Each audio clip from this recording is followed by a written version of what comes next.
This evening's speaker, Heather Dick of the Sirius Theatrical Company, was actually recommended by one of our members who attended one of Heather's workshops called Speak, Capture, Empower. The workshop was designed for authors, editors, and other speakers who read in public, and the goal was to discover how to grab and hold the attention of listeners. Heather is a performer, director, producer, acting and voice coach, and a published writer. She has worked on stage across Canada for more than 30 years and appeared in film, television, and commercials. Today's program will help you find your voice and converse in a more confident and effective manner. The program is a little different than what you're used to. It's going to be interactive, so get ready to come out of your shell and have some fun. Ladies and gentlemen, please welcome Heather Dick. Thank you very much, Andrea. I'm just going to get myself kind of settled for here. Since we've been sitting for a little bit of time, what I'm going to ask you to do is to just get up and give yourself a stretch. But as you do that, can you just turn to somebody beside you that you have never met before and say hi and introduce yourself and expose your name tag?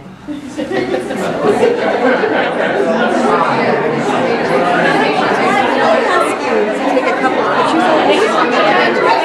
It's a digital. You just push this for it to open up. And you just have to hold it steady.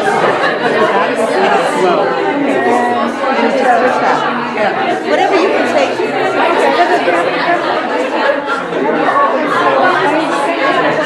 Me interacting with people or me speaking or whatever most interesting for you, you're the one for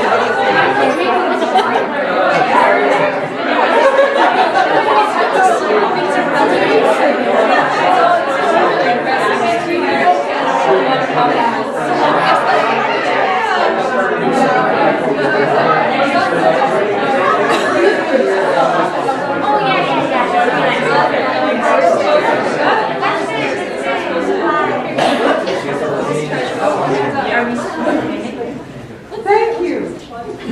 I work with a lot of students, and I have to discover signals when I give them a little activity like that, so that I can draw them back in. So thank you, Andrea, very, very much for that lovely introduction. We're going to do something very different today, I hope, than what you might have had before.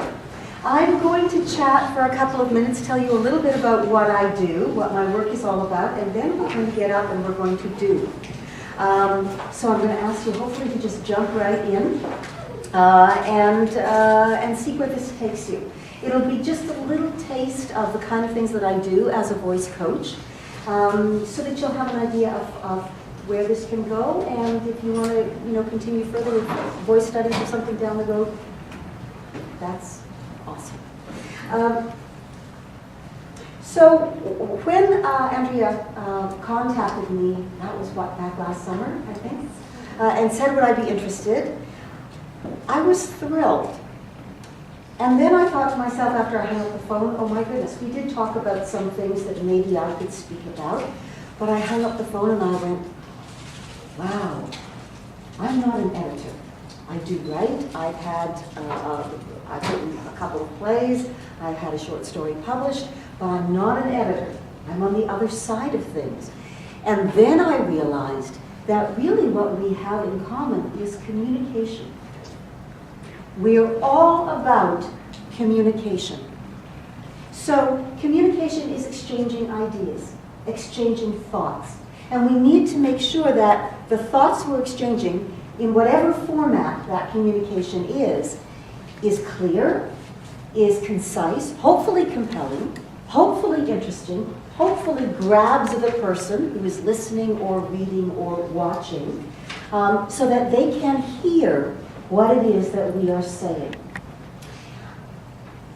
And then I thought, all right, so what are the categories or branches or pathways of communication? And I think really there are three. Some of them, one of them, is I feel much more objective than the other two. The other two I think are more subjective, but I'm certainly open to discussion about that. The first one is written communication, and that's where you are experts. You are the editors. You help writers clarify their work, whether it's letter writing or whether it's book editing or an article or a manual or something of that nature, that's your area of expertise. But what you're hoping to do is to help them be clear, be concise, grab the reader with what it is that they're saying, right?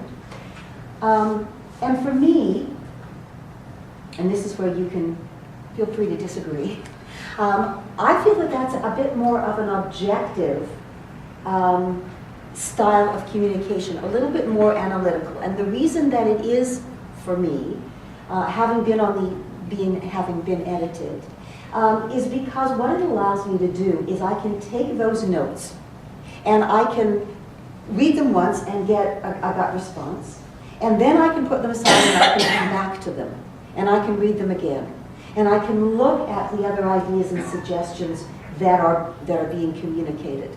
So I have an opportunity to look at it, to step back and be a little bit more objective.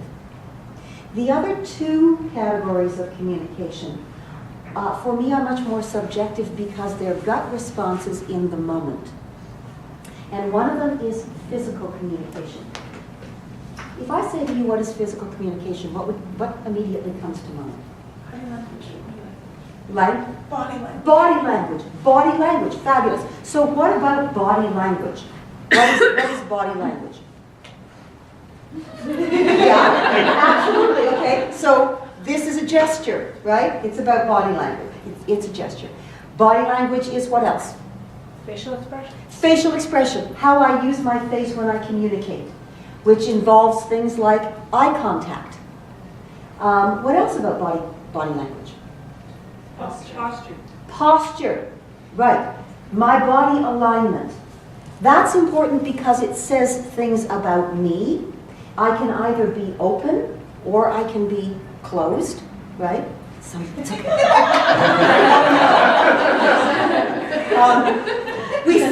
There are things that we do just because they're comfortable, right? Or because I'm sitting at the back and there's a draft with the air conditioning and it's really cool. I mean, we have to take all of those into account. But there are also other things that we do to protect ourselves. So to save ourselves from, in a sense, revealing too much about ourselves through body language. Body language is what you wear. Colors that you choose. Colors make a big difference. Clothing style makes a big difference. All those kinds of things. And that's subjective because it's the same thing as when you're, if you've written something and you get to the point where you're choosing the cover for the book, and you know that on the shelf there are going to be 16 books, and all people are going to see is maybe an inch of spine, if that, depending on the thickness of the book. It's visual. We're visual animals. And we go by maybe what color interests us first. If I like red, I might choose the one that's red. If I prefer green, I might pick the book that's green, if I'm going by color. And then I'm going to look at what is the picture on the front. And then if I like that and it looks interesting, I might go to the back and I might read the synopsis on the back. And then I might think about buying the book or taking it out of a library. So visuals are really important. And when you walk into a room, you have 10, maximum 15 seconds to make an impression on somebody. We judge things, and I use the term judge not in a really negative way, but we do it subconsciously. We say, oh, I like the way that person walked in the room. I like the energy that they had. I like the fact that they made eye contact with me. I like the way that they're dressed. We don't think about that. We don't have a little checklist that we're looking at, but we do that subconsciously. And that's a big part of communication. And in actual fact, here in this room, 85 to 90% of my communication with you and how you are picking up on me is not my voice, even though voice is my area of expertise. It's physical. It's the non-verbal communication when you're one-to-one in the same room with somebody. And we don't realize that, but it's something that we need to think about. And then the last part of communication for me is the vocal communication. And that's what I love to do. And that's what my training is in and continues to be in, all theater. And if I take out the visual side of that, then it is telephone conversations, or it could be a radio interview, or it could be a TV interview if I close my eyes and I don't look at the picture. How can I communicate with just my voice when the visual is taken away, or when the Skype picture doesn't work? Or the voice is lagging, or the Skype picture is lagging on the voice or something. When those things don't work, it is just left with my voice. And again, it's subjective and it's subconscious. You don't automatically say, oh, I'm not going to listen to her because. But over time, maybe there's something about my voice that grabs you, or maybe there's something that isn't. So what I do in my work as a voice coach is really to help people develop their voices in two very distinct ways. I help you, just want to make sure I got all my notes. I help you improve your vocal communication, and for me there are two, I like to call them legs, because I'm standing on my legs while I'm talking to you, and because my vocal instrument is this part of my body, but my legs support that vocal instrument. And if I'm thinking physically, I need to have a good support under my breath, under my voice, in order to be able to share with you, in order to be able to open up myself and have richness of tones and quality of voice that attracts you and helps you to listen to what I'm saying, because it's about communication, and it's not just the words that I say. Everybody's familiar with the phrase, I hope it's not the words you say, it's the music you play, right? I can say the same phrase 3 or 4 or 5 or 6 or 10 different ways. It's the music underneath that you pick up on. So while vocabulary is important to me, it's what is my thought? What is my intention? Am I able to share that? And the first way I help people is looking at the strict physicality. So maybe that's my right leg, because my right leg is strongest. That's my physicality.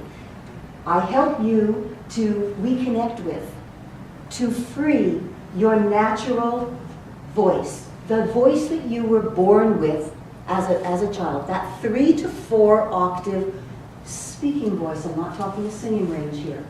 That 3 to 4 octave spoken voice that you were born with, that gets inhibited, that gets narrowed through all kinds of reasons as we're growing up. And most of that has to do with body alignment. We carry ourselves different ways. It's very hard. Notice what happens to my voice, right? My voice has changed. I haven't done anything to it, but changing my body has changed my voice. It's not, for me, when I hear it, not so interesting to listen to. If I align myself, then I have more access to my body, and I can allow my body to vibrate. I can allow the bones of my body to vibrate, which gives me more resonance. So I help people physically to free that voice, to become aware of, to release tension. Physical holding patterns that inhibit the free expression and the easy expression of my voice. And then once we start to release those tensions, I can help you develop the quality of your voice. If everybody remembers Brian Mulrooney, right? What's the one thing that you remember about Brian Mulrooney's voice? The depth of his voice, right? He has this big bass voice down here. If you listen to announcers, a lot of commercials and ads and announcements on the radio, is it a female voice they're listening to, or is it a male voice they're listening to? Male? Who said male? Yeah. Most of them are male. Why? Because a male voice is, by and large, lower, right? Lower register, easier for our ear to listen to. Women's voices when we get excited, when we get tense. Where does it go, ladies? Right up through the roof, sometimes, right? Okay, so it can go way up there. We want that vocal range, but it's hard to listen to. So I help you develop the qualities of your voice: vibration, range, resonance, looking at the sinus resonators, looking at the head resonators, diction, so that there's clarity in what you say, getting the face to what we call the front of the face, the mask of the face, right? In English, there is a real tendency for us, and in many other languages, to speak with the voice placed at the back of the throat. If it's placed at the back of the throat, it can't fly forward. You have to push it to get it there, as opposed to being easy and to being released, right? That's why you need lots of microphones and things, because it's stuck back here. So those are the two physical ways that I help you. And once we start to explore the physicality, the other leg is all about emotional connection, releasing your personality through your voice. Because I can have the most interesting voice in the world, but if it doesn't have any personality, if it doesn't reveal me and something about me, then you're going to go, oh, that was interesting. You're not going to remember as much. You're not going to be as interested to follow me. So that's what I do as a voice coach, okay? And I want to practice some of that. So what I would like you to do is to find a partner. Turn to somebody next to you, okay? And you can do this in threes if it's easier. And I'd like you to explore the phrase, I love cherry cheesecake. I'm not asking you to like cherry cheesecake or to love cherry cheesecake. That's up to you, all right? Explore different thoughts behind the phrase, I love cherry cheesecake, with the people in your group. And see what meanings come out and how you understood those meanings. What is it that helped you to understand those different emotional connections and different thoughts? Off you go, I'll give you 60 seconds.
I love cherry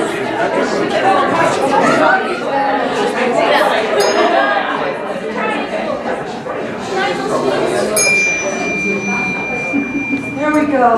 I tried this, but you were all so interested in your conversations that it didn't work. Okay. So what did you discover about I love cherry cheesecake? How many ways can you say I love cherry cheesecake? 2 or 3. Did you discover that some people liked cherry cheesecake? Yeah? Did you discover that some people don't like cherry cheesecake? Right? But you said I love cherry cheesecake anyway, right? So it comes out differently depending on, maybe you like cheesecake but you don't like cherry cheesecake, right? Or maybe you don't like cheesecake at all. Or maybe you absolutely adore cherry cheesecake. So emotion comes out, thought comes out through those words. It's not the words we say, it's the music we play. So what I would like to do for the next half hour, 45 minutes, is do some activities with you. And they're going to be interactive activities to explore some physicality, to explore some interpretation. Okay, give you kind of a little sampling. So what I would like you to do, if you don't mind, is we'll move the chairs into a great big horseshoe, first of all. Okay? And hopefully we can do that quickly. I have a colleague who has little bells, but there's little bells. All right. So what I would like you to do is I would like you to sit facing the partner, your partner, so that you, as if you're going to have a conversation. Okay? One of you be A, one of you be B.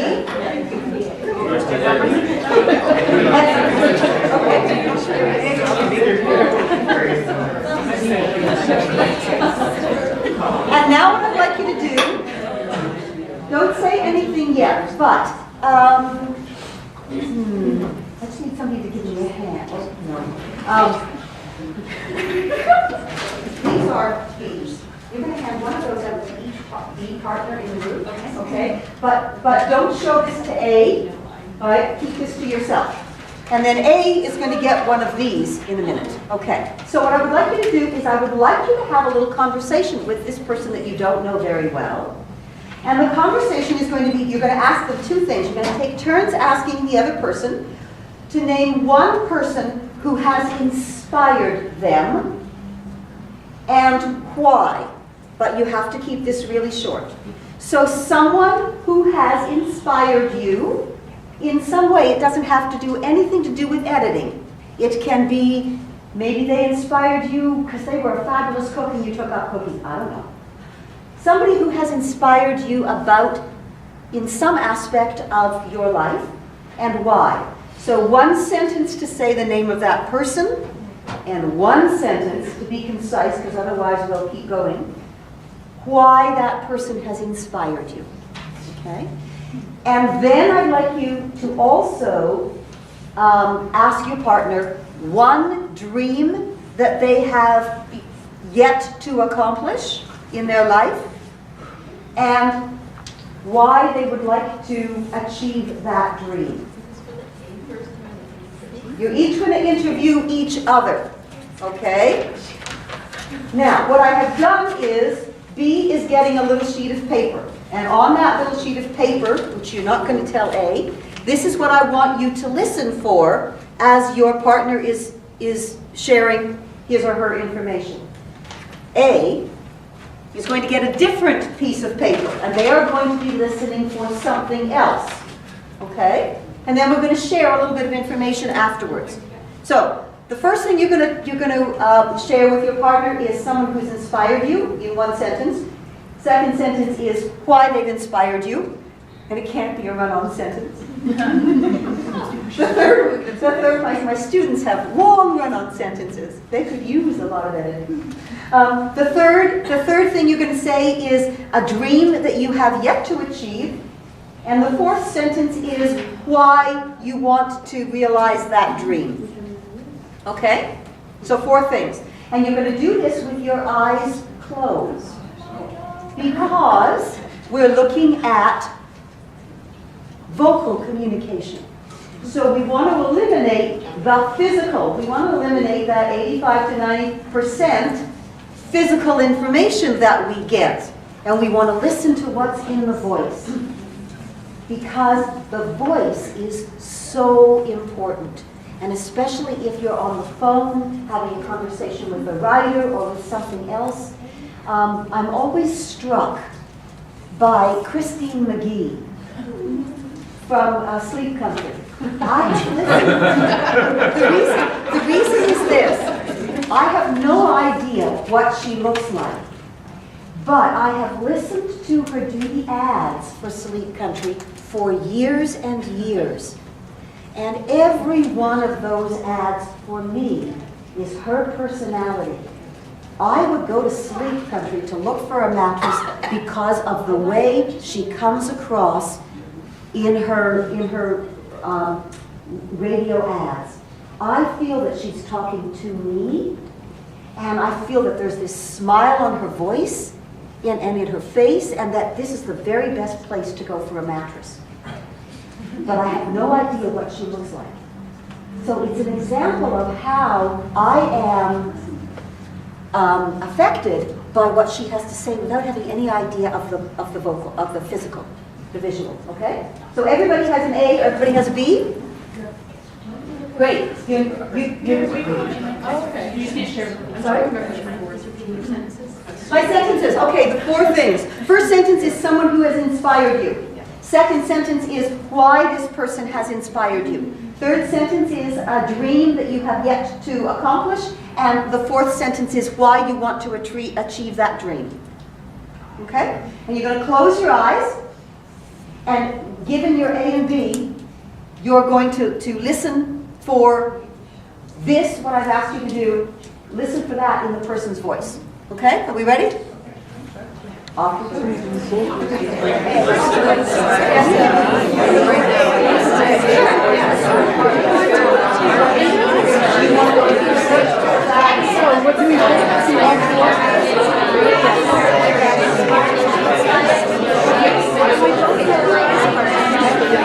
We're not supposed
Great. So, if you finished a minute ago and you've had a little time to think, that's great. You can start your conversation. If not, take 15 or 20 seconds to just think quietly by yourself, what was it that you were listening for? You can go back to your piece of paper, and what did you hear? Okay? Based on what you were listening for.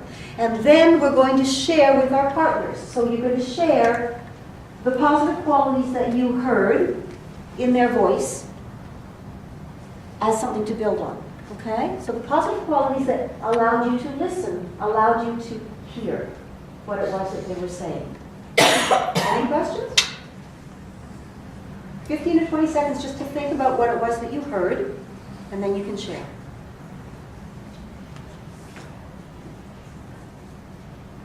Everybody breathe. There was a group over here, and I won't point out anybody other than there's a large group of people over here, and I could tell that they were listening so intently they were not breathing. So breathing is very important. For vocal communication, breathing is ideal. And for staying alive. And for staying alive, breathing is ideal. So exchange with your partner. One or two things that you heard in their voice that allowed you to listen based on what it was that you were listening for, and then you can exchange with your partner afterwards and say, this is what I was asked to listen for.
Take about 30 seconds. If you need to, take another 30 seconds just to wrap up your thoughts.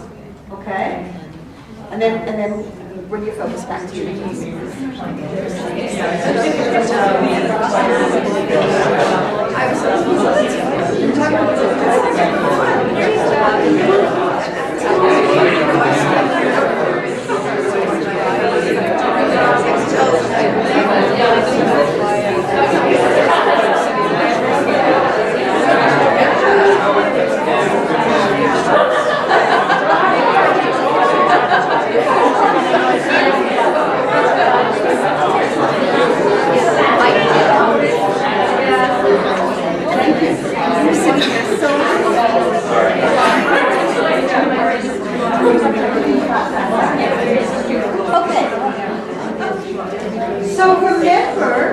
Remember what you've shared with your partner. Is there anybody who might like to share one or two of the qualities that they were looking for? So A was listening for qualities of the voice. That's, resonance, pitch, vibration, range, those qualities of the voice. And B was listening for clues as to how the person feels. What was emotionally coming through the voice when you were talking about a person who has inspired you or a dream that you have? So there were two different things that we were exploring. Okay, what did anybody discover?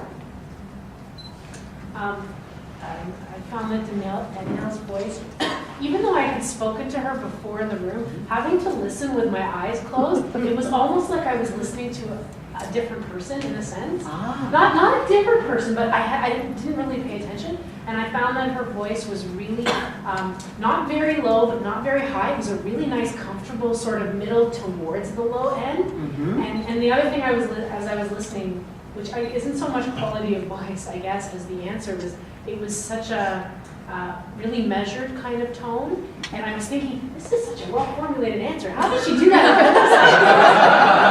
That's what was going through my mind. Okay, so you were supposed to be, were you A or B? I was A. A. So you were listening for qualities of the voice. Great. Okay. Who was listening? Who was B, and what did you hear? Well, I was speaking to Chantal about how she feels about. She was talking about cooking, and I felt that she was very excited about it because she started slow, and then she got really fast, and then I didn't understand. I found that with my eyes closed, it was a lot more difficult to follow because, besides Chantal has a beautiful French accent, but without being able to see eyes and mouth and anything else, I really had to focus just on the voice, but it was a lot more challenging than I expected. Exactly. So think about that, because that's what happens in a telephone conversation. That's what happens when we don't have that 85 to 90% visual connection. We do so much assumptions with our eyes. If you could not understand because there's a slight accent, possibly, then you see her lips moving. And immediately You automatically do lip reading. You automatically do that. But if you take that away, we need to then listen to the qualities of the voice, the thoughts. So when we are speaking, we need that to be clear. When we're listening, we need to be open to what it is that we're hearing. And that's where that big subjectivity comes in, right? So if you're communicating with somebody, if you're talking to one of your clients about work that you're editing, you don't know how they are taking what it is you're saying because it's on the phone and you're not in the same room. So the more that you can develop your voice in order to be able to really share that, that's wonderful, right? Okay, so let's look at some ways that we can look at the physicality. Put those little things in your pockets or something so you don't lose them, because we're going to come back to it at the end. And if I could have everybody stand up. There are a couple of ladies who are in dresses, okay? So you might like to just move back towards the wall. Because what we're going to do is look a little bit at alignment. So the very first thing that I like to work with people on is alignment. It's so important how we stand. You notice that when I did this, right, my voice changed without me having to do anything. Because it's not free-flowing. I can't get a good breath in. So think about it. There are 3 dots underneath your feet. There's a dot underneath your heel on each foot, and make that a red dot. Picture in your mind's eye, there's a red dot. And then picture, please, that there is a green dot at the base of your baby toe, not at the end of your baby toe, at the base of your baby toe. And then picture that there's a yellow dot at the base of your big toe. So basically, you have a triangle of red, green, and yellow. Thank you. Red, green, and yellow. Temporary lapse. Red, green, and yellow dots. And let's put all the weight on the red dots of our heels. And then we're going to draw a line from the red dot to the yellow dot, no, the green dot on the outside at the baby toe. And can you just shift your weight from the heel along the outside of your foot along that imaginary line to the green dot? And then will you draw a line from the green dot across your metatarsal to the yellow dot at the base of your big toe? And shift your weight from side to side along that line. And then come back to your heels. And we're going to go in a circle. We're going to go to the right, shifting along those 3 lines. So triangle is a very stable shape. Okay? So we're going to shift along those lines and come back to the heel, and then we're going to go to the left. And then we're going to come to the center and see if you can find, so a little experiment for 5 seconds or so, just find the center of those triangles on your feet. And that's where you're going to balance yourself. And you may find that it is a little bit farther forward than you are used to. So are you used to being on your heels and pulling away? If you can be in the center of that triangle, you'll actually be right about the arch of your foot, which allows your body to stand without the muscles having to clamp. If you're too far back, then I immediately have to engage my midsection and my butt and the other things in my legs so that I don't fall backward. I'm exaggerating. If I go too far forward, I have to do exactly the opposite. I grip the floor with my toes, I grab in my stomach because I don't want to fall forward. If, however, I'm balanced in the center of those triangles, I can just stand. So we're going to see if we can align ourselves really quickly. I'm going to ask you to close your eyes. Let your arms at your sides. Okay? And let your head drop forward just to that great big vertebra at the base of your neck, which we call the bull vertebra. Make sure you're standing on the triangles of your feet. And loosen your ankles and loosen your knees. Just let them be easy so they're not tight. And would you just allow yourself to roll down one vertebra at a time, which is why the ladies with the dresses are against the wall. Take lots of time. You might take 7 or 8 breaths to roll down. Making sure that you check, are your knees released? Are your ankles released and soft? Are you over the triangles of your feet? Only go as far as you can go. Everybody's body is different. But see if you can go as far down as possible and hang over, letting your head fall. Okay? And when you're down there, just bend your knees a little bit, give yourself a little bounce. And then will you put your mind's eye, so your body-mind's eye is the eye that's inside your body physically. Put it in your tailbone, those 3 little bones at the very bottom of your spine. And will you just drop your tailbone, and will you start to uncurl one vertebra at a time? Staying over the triangles of your feet. Checking to see that your knees are released, your ankles are released, until you come up, but don't bring your neck back up. Just hang, as if you are a marionette puppet. And the marionnettist's guy is holding you up, and he is a string attached to that bull vertebra.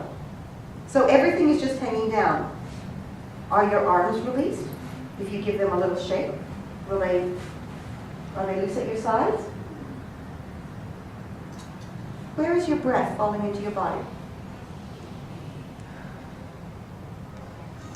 And now, will you stack each of the 7 vertebrae of your neck spine, one on top of each other, so you're not lifting your head. What you are doing is bringing each vertebra one at a time, starting at the bull vertebra, on top and back. And your head has to come, because your neck's going. And then don't adjust anything. And if your hair's in your face, move it with your hands, but don't shake your head. Okay? So you're going to come up, your hands on your hand. You're going to come a little bit more. There you go. Okay? And now you're going to stack your neck spine. Okay? And will you picture that that marionettist has a string attached to your right collarbone, and he's lifting your arm up, and lets it drop. And he lifts the other one, and he lets it drop. And he lifts the other one, and he lets it drop. And he lifts the other one, and he lets it drop. Great. And you can let your eyes flutter open if they're closed. And now he's got a string, and he's got a string on the very top vertebra of your spine, which in actual fact does not come here. We tend to think that the spine comes up, the neck comes up, and it's here. It's actually right in the center of your head. And your head, your skull, is resting on a vertebra that has a little indent in it about the size of my baby fingernail. And it just sits like this. And that's why you can do all kinds of things with your head. Okay?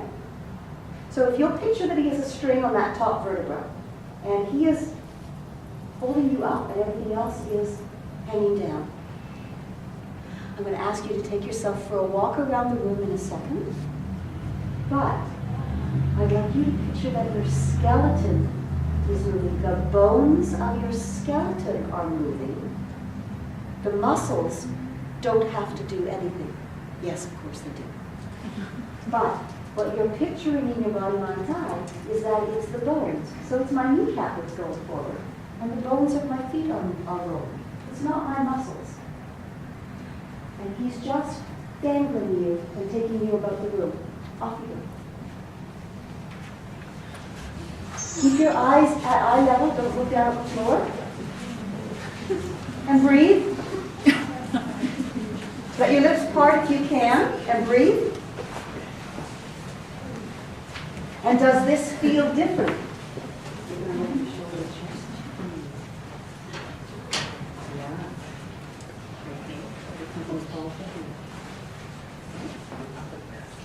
So does this feel different?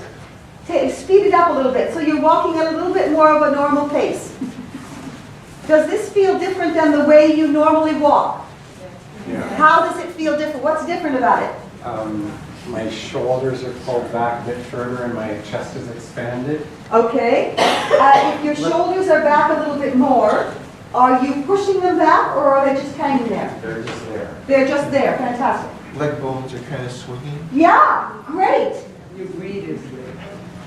You're sorry? You breathe easily. You breathe easily, absolutely. Okay, so we have the body is free to swing. Okay? Does it feel like you're out of alignment? Does anybody feel like this is not normal? A little bit? Great.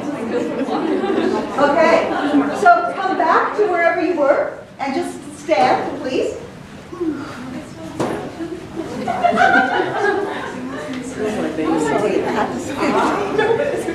Yes, okay. So look around the room. Look around the room as you're standing here, okay? Does anybody look different to you than they did before? And if they look different, what is it that you are noticing that is different? Everybody's pulling their shoulders back a little. So the verb is pulling. Are people pulling their shoulders back, or are their shoulders just in that position? Is anybody pulling their shoulders back? Yeah? You are. Okay. So can you just let your shoulders be easy and picture the marionettes? Is anybody else pulling their shoulders back? When they came back up, did you feel like you were pulling your shoulders back? Or did you feel that they just dropped into place? It's not a right or wrong answer. It's what happened for you. There was a pull, but it was just the muscle. Okay, so it's partly because we're so used to doing this. We sit over desks, we sit over computers, okay? But now you have an opportunity. I'm sorry, Louise. Louise said, "Oh, it's easier to breathe," right? Who? Louis. Louis said, "Oh, it feels like my bones are just swinging." Yeah. If you can let go of that tension, and this is a really fast, quick, easy way to let go of the tension, then the breath can fall in, and then things can move more easily. Okay, so one quick, easy way to release tension. And we have developed many habits. Danielle. Hi. So Danielle just did this. I don't need to point it out, but we all do that, right? We all shift around. If you can, however, keep your feet underneath your hip sockets, then you are balanced. If you can keep yourself on those triangles, you're ready to go anywhere. The breath can fall in. The minute that we do this, we start cutting ourselves off. The breath can't drop down. I know, it only goes to the lungs, which only go to here. But the image that we want to have is that if we do this, we cut off space below the diaphragm.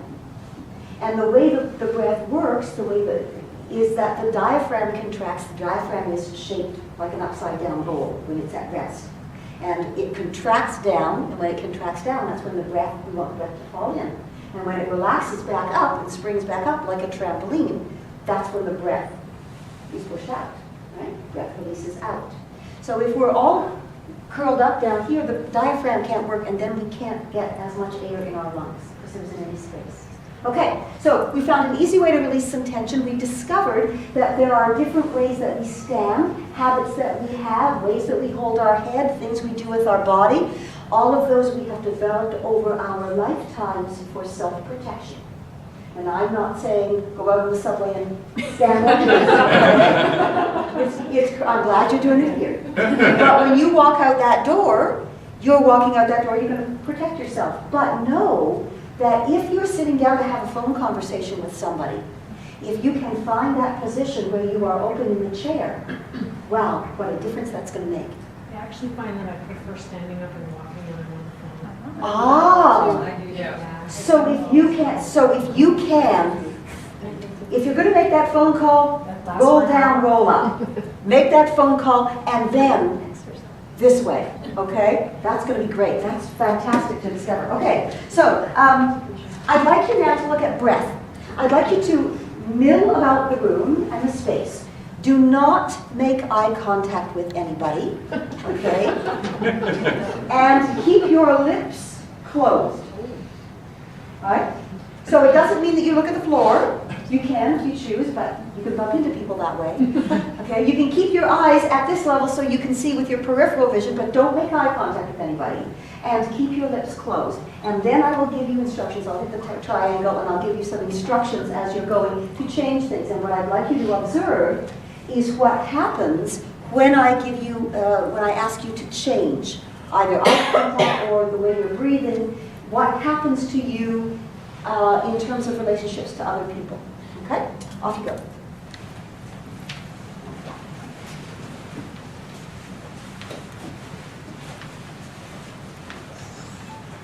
So how do you feel not making eye contact with anybody and keeping your lips closed? Be aware of how you feel. What's emotionally going on for you? I actually feel cut off. Ah, great. So we got cut off. Fantastic.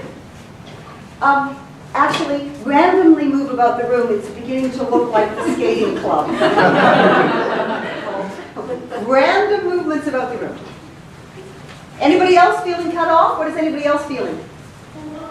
Alone. Great. Alone, cut off. Chaotic. Chaotic. Great. A lot of great shoes. A lot of great shoes. Okay. Okay. Not much about you, but Robotic. Sorry? Robotic. Robotic. Oh, that's a good one. That's a good one. Okay. So now what I'd like you to do is to keep your lips closed, but make eye contact. So as you're walking about the space, you can make eye contact with people. But your lips are closed. And what's happening to you now emotionally? People are smiling. People are smiling. There is an emotional response. You're making eye contact. You feel like you're with people now, whereas before you did. Okay.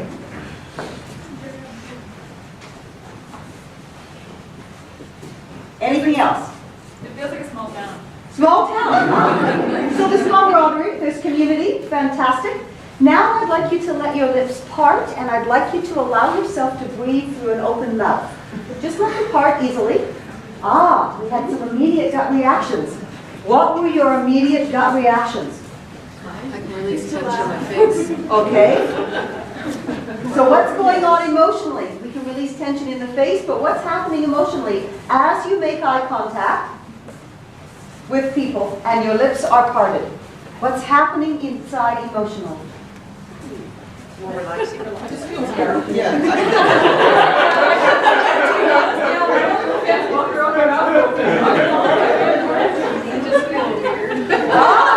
Okay. That's what somebody else said. It was close. Okay, freeze for a second. So we had walking around with no eye contact, lips closed. There was a sense of words we got were robotic, isolation, alone, chaotic.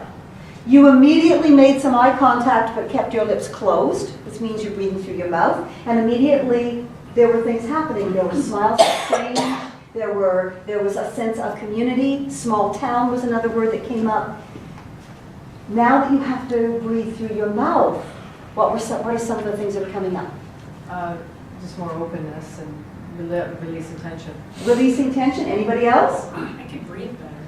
Ah, I felt like I was taking bigger breaths. great.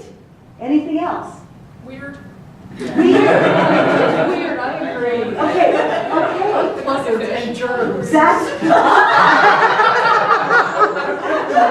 great. Don't go on the subway like that. City. Yeah. Dirt flying around. Yeah, but we're okay. We're okay in here, all right? But you said weird, right? It's funny because it feels unnatural. I don't breathe through my mouth normally, so So I have to why, concentrate on it. aside from the fact that we don't want to get the germs and the dust in, right? Why else do we not breathe through an open mouth?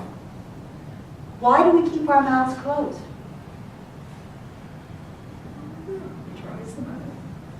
It can dry the mouth, yeah, but you can take a drink of water. We're all carrying bottles of water around. There's an association with unintelligence. I mean, some people, you call somebody a mouth breather, that Okay, I've never heard that before. Well, that was my first thought too. Yeah. Is it because an open mouth invites conversation? It could invite conversation. It invites an exchange. It invites openness to other people.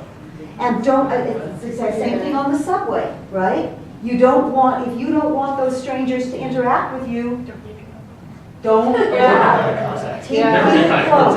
Keep it If some guy close. came up to me with his mouth open, I think creepy. Small town open, I think creepy. Okay, all right, so we're going to take this and see if we can push it a little bit further. As you walk around the space, will you meet somebody, okay? You're walking around making eye contact, you're allowing yourself your lips to be parted and breathing through the mouth, and then just exchange a breath with somebody.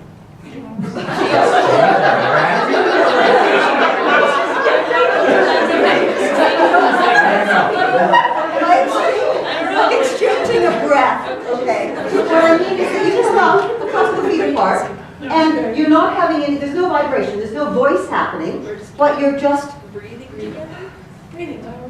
And off you go.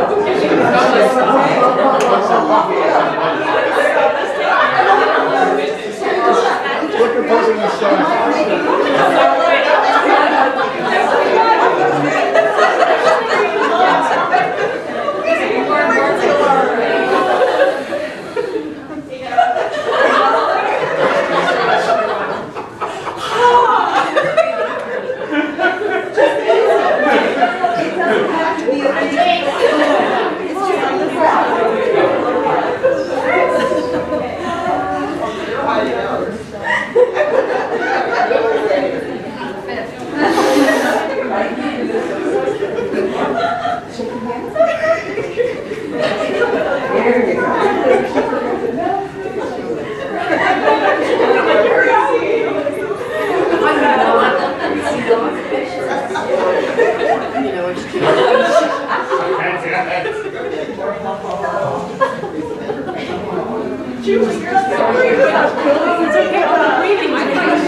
I'll wrap it up in a couple of minutes, and we can all go and have coffee or we can chit chat. And you can ask questions and all kinds of other things. It was weird. Somebody else said, "Oh, there's more breathing going on." Right? What was it like just to make eye contact, to stop and not say anything, but to exchange a breath with somebody? Was it easy? No. Okay. No, it was like a little too intimate. Okay. Great observation. All you're doing is breathing. All you're doing is breathing. That's like a breathing apparatus. I don't know. For some reason, I flashed back to a drama class exercise where they had us all lying on the floor, our heads on each other's stomachs, and the first person says ha. The second person says ha ha. Each person has another ha until somebody cracks up. I haven't done that one, but that's interesting. We usually got up to about 5 or 6 out of a class of 20, 25 before that. And then that was it. Yes. Okay. Well, I'm sorry I flashed on that. No, that's okay. You brought something back to mind. That's great. That's great. So breathing with your mouth open, there's an intimacy that's involved, right? I didn't ask you to exchange any words. We're not getting totally close. But breathing with your mouth open is an exchange with somebody. So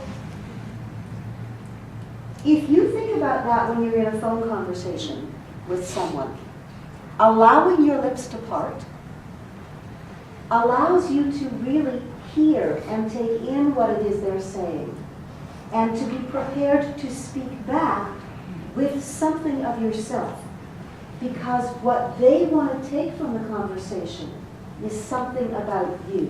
The best editing that I've ever had from people, I've had a script edited, he was fantastic.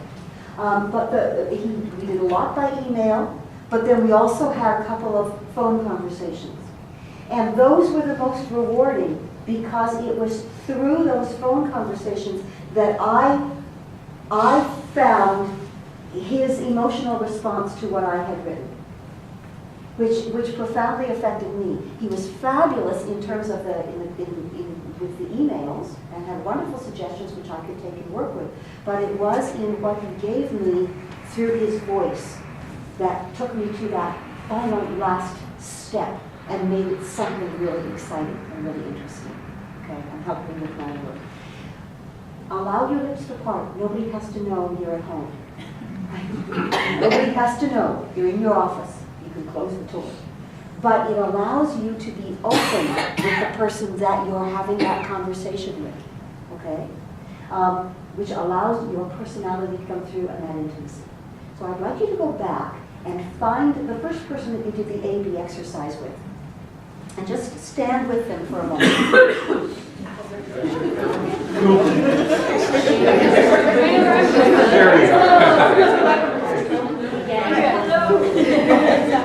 Great. So now that you're with this person, we're only going to take a minute. I'd like each one of you, I'd like you to close your eyes again. And I know some of you found this very difficult. To close your eyes and to just listen, especially when the person's across from you. All right? But if you can do that, you'll really hear the voices. So you know what you were A or B, what you were listening for, right? So go back to what it was that you were listening for the first time around, and just allow the other person to talk about something for 30 seconds. Okay? You're allowed to talk about, you can talk about any of the exercises we did, you can talk about something that happened in your day. And as if you're A or B, you're listening for those qualities. Has anything changed? But before you do that, I'd like you to quickly roll down and roll up. I'd like you to allow your voices, your mouths to stay open. So roll down. Make sure that you're standing on the triangles of your feet. You're going to drop your tailbone to come up. You're going to stack each vertebra one at a time till you come till everything drops into place and you're just standing with your head forward from the bull vertebra. Check to see that you're balanced in your feet, your ankles, your knees, your hips are released. Give your arms a little swing. Are they released? And then stack each one of the 7 vertebrae of your neck spine until your head comes up on top. Close your eyes. And you can have your conversation.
Now from 45 minutes ago. So take 10 seconds, 15 seconds to think in your mind. Did you notice anything new, different, or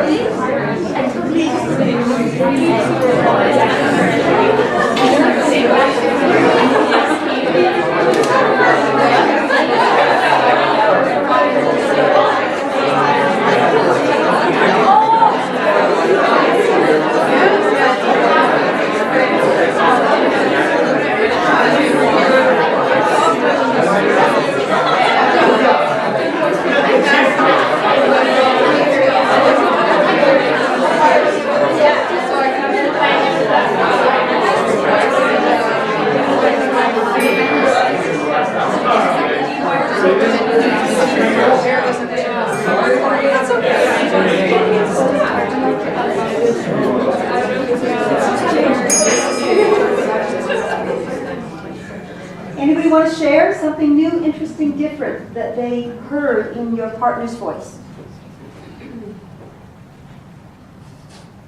Nobody heard anything new, interesting, or different? I found Danielle's voice wasn't. I don't know how to describe it because I don't give her enough voices to be able to describe it, but it didn't sound as deep somehow.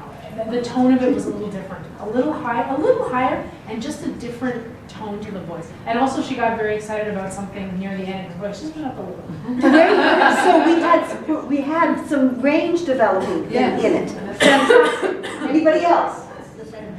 The same. So we got some more. Exactly the same thing. Yay! Okay. I actually didn't notice anything different, but it was interesting. I noticed you came by and you told Caroline again about pulling her head up, and I realized that when I was talking, I was going like this too. Wow. So I thought that was interesting. I don't know if it was like you said we were thinking, or it's the person.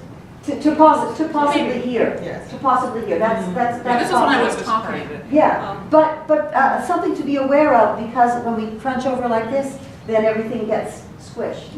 Okay? Great. Everybody have a quick seat, and then we'll go get coffee.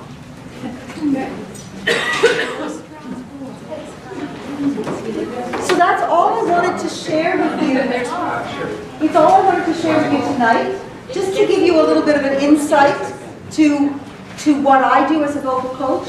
I am training and will be designated this summer with a voice technique that is called the Kristen Linkletter method. And Kristen Linkletter is a British trained voice coach and a teacher. And she developed a voice technique for actors. So it's about the spoken voice. But I use this in my own work. I'm in a show that's going to open at the end of March. I play 7 different characters. I have very little time to go and off stage, so it's not about costumes and making big picture changes. It's about what can I do with my voice, with my body, to change from one character to the other. Do I place it in a higher voice? Do I go for a lower voice? Can I find that other voice? Is it an older voice? Is it a younger voice? So I can use those things in my work as an actor. But I also use a lot of it in my work in communication with people. And if I can allow my voice, my lips to part, even when I'm listening to somebody on the phone, it really helps me to hear in a different way what it is that they're saying, to hear the emotions that are coming through their voice, the thoughts that are coming through their voice, and allow them to land in me. There is an intimacy about it, which is why we don't do it on the subway. There is an intimacy about it, but it opens up lines and areas of communication. And when you think of sometimes having to say, as editors, you know, having to tell a writer that there's a lot of substantial work that needs to be done. It's hard for us as writers to hear that. So the more that you can share yourself in that communication, wow, how wonderful for your clients, how wonderful for you. I would suggest that we go and have coffee. There were some chocolates over there that look simply lovely. And then feel free to come and talk. I'd be happy to stay and answer questions. I don't know when you usually go. We have some time to stick around for coffee and some treats back there as well. But on behalf of the EAC Toronto, please accept this small token of our appreciation. Thank you very much. Thank you so much for coming out. And it was a great session. It was very good.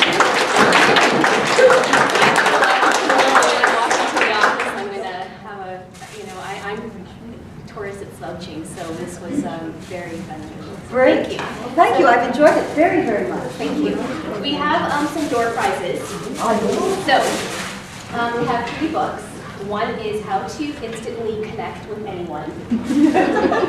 Secondly, we have Surviving the Dreaded Conversation. And third, Winning Body Language. So if you can look under... What's the first one? I'm sorry? What's the first? How to instantly connect with anyone. Underneath your chair, you'll have a sticker that says, "Congratulations, you found your voice." Oh,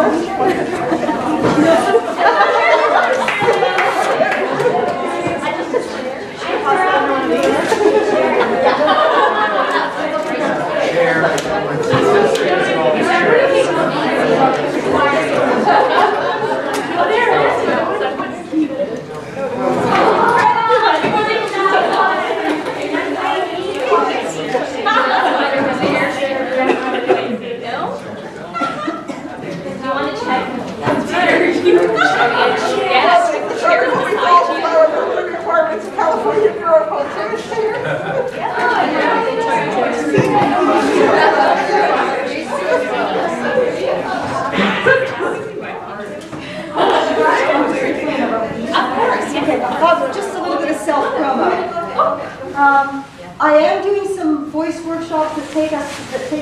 the Linkletter progression, two different sessions of them in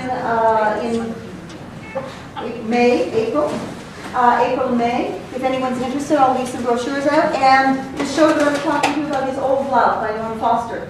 And we're running it at the end of May, at the end of March, the 20th to the 30th. So I'm going to put them on the table. If anybody's interested, take one, please.